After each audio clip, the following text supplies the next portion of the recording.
Episode 2 की शुरुआत होती है यालीन के साथ, जो आज बहुत ही खुश है।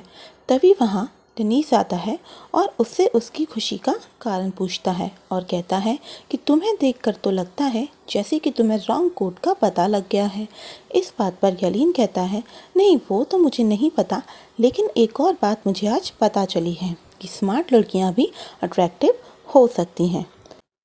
अगली सीन में डेफ्ने के दोनों फ्रेंड्स लैला और एस्की को टीवी देखते हुए दिखाया जाता है, जहां उन्हें यह पता चल जाता है कि लास्ट नाइट डेनिस और यालीन की रिपोर्टर्स के साथ हाथापाई हुई थी और उस वक्त वो दोनों लड़कियों से घिरे हुए थे। लैला एस्की से कहती है कि कितना अच्छा होगा यदि इन दोनों में से एक तुम्हें और एक डेफ्ने को मिल जाए, लेकिन मैं कंफ्यूज्ड हूँ कि इनमें से कौन तुम्हारे लिए है और कौन डेफ्ने के लिए है।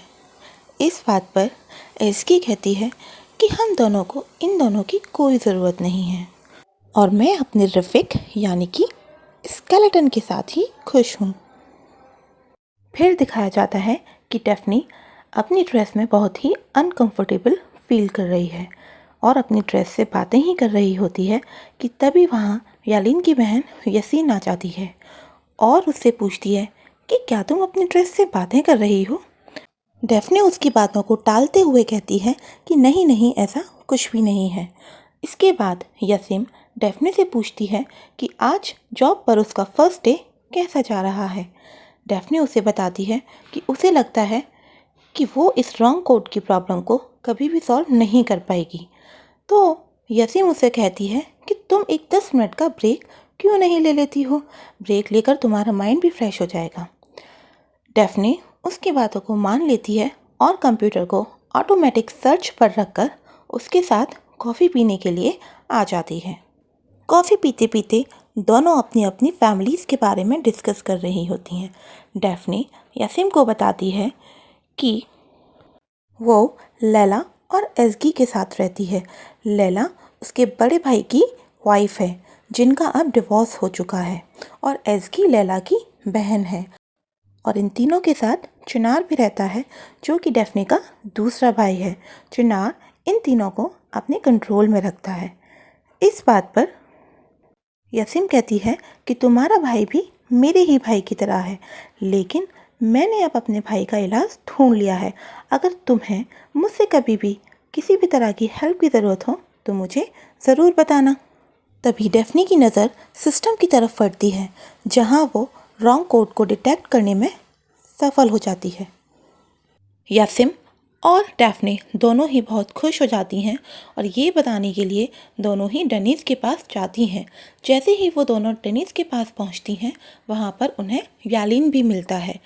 जब डेफ्ने यालीन को वहाँ देखती है तो बहुत ही शॉक्ड हो जाती है और उसे पता चलता है कि जिसे वो सिक्योरिटी गार्ड समझ रही थी, असल में वह उस कंपनी का सीईओ है। डेफ्ने को बहुत बुरा लगता है। डेफ्ने कहती है कि उन लोगों को बताने के लिए उसके पास 2 न्यूज़ हैं। पहली तो ये कि उसे रॉन्ग कोड का पता चल गया है और दूसरी ये कि अब वो यहाँ पर काम नहीं करेगी और वो आज ही रिज़ाइन कर रही है। ऐसा कहते हुए वो वहाँ से बाहर निकल जाती है। यसीम और डेनिस को कुछ समझ नहीं आता कि डेफ्ने ने ऐसा क्यों किया, लेकिन यालीन को अपनी गलती का एहसास हो जाता है और वो डेफ्ने को रोकने के लिए उसके पीछे पीछे जाता है। डेफ्ने जब लिफ्ट से नीचे आ रही होती है तभी उसके पास उसके भाई चिनार का फ़ोन आता है। चिनार उसे बताता है कि वो लंच के लिए उसे पिक करने के लिए आ रहा है। डेफ्ने उसे बोल देती है कि उसका काम ख़त्म हो गया है और वो चलने के लिए तैयार है। तभी डेफ्ने की नज़र सामने वाले मिरर पर पड़ती है और उसे याद आता है कि उसने अभी तक भी अपनी ड्रेस चेंज नहीं की है। वो जल्दी से भागकर अराज टेक्नोलॉजी के पार्किंग लॉट तक पहुंचती है और वहां अपनी ड्रेस को चेंज करना शुरू कर देती है। पर पहले की तरह ही जैसे ही वो ड्रेस चेंज कर रही होती है, उसके सामने यालीन आ जाता है। दोनों अभी बातें कर ही रहे होते हैं कि तभी वहाँ डेफ्ने का भाई चिनार आ जाता है और चिनार डेफ्ने को इस हालत में देखकर यालीन को गलत समझ लेता है और बिना सोची समझे ही यालीन को मारने लगता है। यालीन और चिनार के बीच मारपीट शुरू हो जाती है। तभी डेफ्ने वहां आकर उन दोनों को रोकने की कोशिश करती है, लेकिन वो दोनों ही रुकने के लिए तैयार ही नहीं है। तब डेफ्ने अपनी गाड़ी के ऊपर चढ़ जाती है और चिनार से कहती है, क्या तुम मुझे बिल्कुल भी नहीं जानते हो? तुम मेरे भाई हो, तुम मुझे इतना गलत कैसे समझ सकते हो? और गुस्से में उस छोटे बच्चे डोरुक के साथ वहाँ से निकल जाती है। यालीन जब वापस से अंदर जाता है तो उसकी बहन यासिम उससे पूछती है कि उसे इतनी चोट कैसे आई, लेकिन यालीन उसे कुछ भी नहीं बताता। अगले सीन में हमें दिखाया जाता है कि डेफ्ने और चिनार दोनों ही अपने घर पहुंच चुके हैं। डेफ्ने ने अपने आप को कमरे के अंदर बंद कर लिया है। चिनार उससे बाहर आने के लिए कहता है, लेकिन डेफ्ने दरवाज़ा नहीं खोलती है। डेफ्ने चिनार को इमोशनल ब्लैकमेल करती है और उसे ऐसा फील कराती है जैसे गलती डेफ्ने की नहीं चिनार की हो। चिनार वहाँ से चला जाता है। डेफ्ने की फ्रेंड्स लैला और एज़गी को कुछ भी समझ नहीं आता। वो दोनों सोचने लगती हैं कि आखिर ऐसा क्या हुआ है। इतने में छोटा बच्चा डोरुक उन्हें पूरी बात बता देता है कि किस तरह पार्किंग लॉट में चिनार और यालीन के बीच फाइट हुई थी। तीनों दोस्त बैठकर बातें कर रही होती हैं। डेफ्ने लैला और एज़गी को बताती है कि जब चिनार ने यालीन के ऊपर हाथ उठाया और उसे पंच किया तो कैसे डेफ्ने को बहुत मज़ा आ रहा था, क्योंकि वो भी पूरे दिन वही करना चाहती थी लेकिन कर नहीं पा रही थी। इस बात पर तीनों दोस्त हंसने लगती हैं। अगले सीन में दिखाया जाता है कि यालीन के दादाजी मैफ्तूने से पूछते हैं कि आज उन्होंने डेनीस और यसीम को तो देखा है, बट आज यालीन कहाँ है। मैफ्तूने उन्हें झूठ बोल देती है कि यालीन अपने कमरे में है। अगले सीन में दिखाया जाता है कि यसीम यालीन के लिए कॉफ़ी लेकर जाती है और उसे कहती है कि तुम कल जाना और डेफ्ने को सॉरी बोलना और उसे वापस कंपनी में लेकर आना, क्योंकि तुम नहीं जानते कि हमने क्या खो दिया है। जो काम तुम 2 हफ्ते से नहीं कर पा रहे थे उसे डेफ्ने ने 1 दिन के अंदर कर दिया, इसलिए अब तुम कल जाओगे और उसे मनाकर वापस से काम पर लेकर आओगे। यालीन यसीम की बातों को मान लेता है और अगले ही दिन डेफ्ने का एड्रेस जानने के लिए अपने ऑफिस के रिसेप्शन पर कॉल करता है। फिर दिखाया जाता है कि चिनार एज़गी से पूछता है कि डेफ्ने अब कैसी है।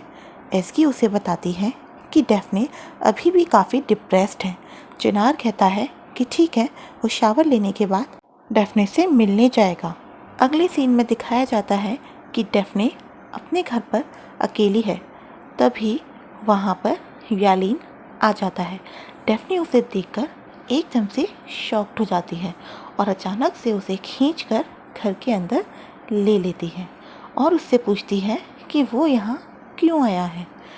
यालीन उसे बताता है कि वो उससे माफ़ी मांगने और वापस से काम पर ले जाने के लिए आया है, लेकिन डेफ्ने उसे मना कर देती है और वापस जाने के लिए कहती है, लेकिन यालीन उसकी बात नहीं सुनता और वो लगातार अपोलोजाइज़ करता रहता है।